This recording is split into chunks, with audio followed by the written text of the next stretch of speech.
जय जिनेन्द्र। 10 लक्षण महापर्व के अंतर्गत एक दसवीं तिथि आती है, दसवीं के नाम से जिसको जानते हैं। और उस दिन हम सभी मंदिर में जाकर धूप चढ़ाते हैं और उस धूप चढ़ाते समय पर बोलते हैं कि ये धूप अनल में खेने से कर्मों को नहीं जलाएगी, निज में निज की शक्ति ज्वाला जो राग द्वेष नशाएगी। अब वास्तविकता में इस दो पंक्ति का अर्थ क्या होता है? अंतिम की दो पंक्तियां तो किस लिए है कि वह जिस पूजन कर रहे हैं, जिस पूजन में से वर्ग लिया है, उसके लिए वो नीचे की दो पंक्तियां। लेकिन प्रथम दो पंक्ति का अर्थ समझे कि ये धूप अनल में खेने से, अर्थात कि ये जो मैं धूप है वो अनल मतलब अग्नि में डाल रहा हूँ, ये धूप अनल में खेने से कर्मों को नहीं जलाएगी, मतलब कर्मों का इससे नाश होने वाला नहीं है। फिर क्या होगा?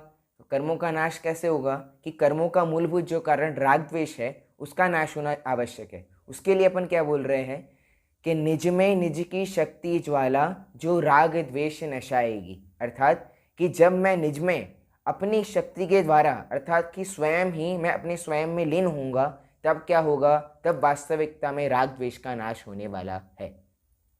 क्या इस पंक्ति इसका अर्थ समझने के बाद वास्तविकता में आर्जव धर्म समझा है? क्यों? क्योंकि उत्तम आर्जव धर्म के दिन हमने समझा कि हमारे मन वचन काय में एकता होना अत्यधिक आवश्यक है। और जहाँ हम मन में भाव रख रहे हैं कि ये धूप मैं अग्नि में डालूंगा और उससे क्या होगा? मेरे कर्मों का नाश हो जाएगा। और अपन वचन में वास्तविकता में कह क्या रहे हैं कि ये जो धूप है वह अनल में खेने से कर्मों को नहीं जलाएगी, अर्थात कि ये धूप मैं अग्नि में डालूंगा तो वहाँ कर्मों का नाश होने वाला है नहीं। तो यहाँ मन में अपन सोच रहे कर्मों का नाश हो जाएगा, और वचन में क्या कह रहे हैं कि ये धूप डालने से कर्मों का नाश होने वाला है नहीं। मन और वचन यहाँ तो बैठ ही नहीं रही।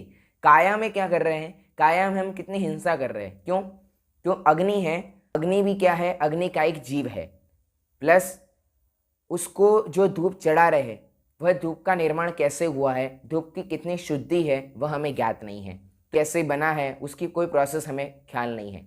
उसके बाद वहाँ हम धूप डाल रहे हैं, उसके बाद जो धुआं हो रहा है उससे वायु का एक जीवों की हिंसा हो रही है, तो यहाँ वायु का एक जीवों की भी हिंसा हो गई।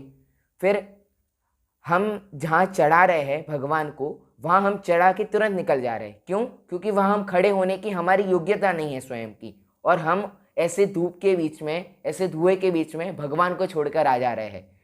तो हम वास्तविकता में सोचे कि वास्तविकता में ये धूप चढ़ाकर हम धर्म कर रहे हैं या हिंसा कर रहे हैं, स्वयं विचार करें एवं उसके पश्चात ही निर्णय लेवे। सभी को जय।